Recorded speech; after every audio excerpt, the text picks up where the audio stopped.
Bonjour, dans cette capsule, nous allons travailler les fractions équivalentes.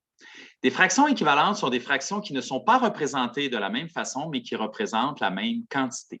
Pour mieux comprendre ce concept, nous allons regarder les exemples présentés dans cette page. Premier exemple.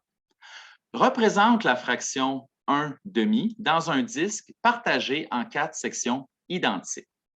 Si on regarde le disque de gauche, il est divisé en 2 sections. Une de ces sections est coloriée. Vous avez la fraction 1 demi de représenter. Si on veut représenter la fraction 1 demi dans un disque partagé en 4 sections, on devra diviser chaque section en 2.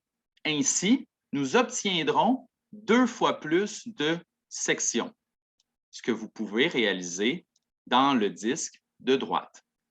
Ayant obtenu 2 fois plus de sections, nous aurons également 2 fois plus de sections hachurées. Les sections sont plus petites, mais on en a maintenant 2.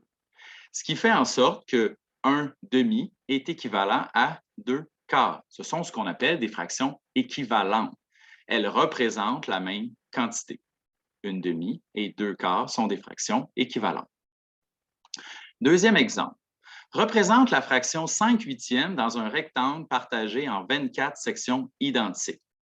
Le rectangle de gauche représente la fraction 5 huitièmes. Donc, votre rectangle est partagé en 8 sections identiques.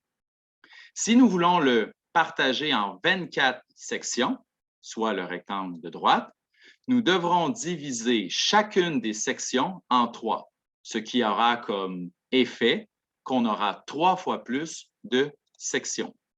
Donc, regardons la fraction 5 huitièmes partagée dans un rectangle en 24.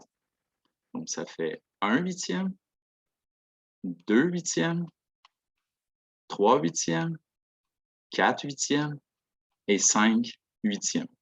Si vous avez suivi avec moi, j'ai hachuré 15 sections.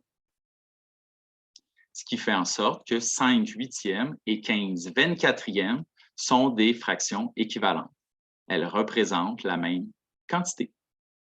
Merci et bon travail!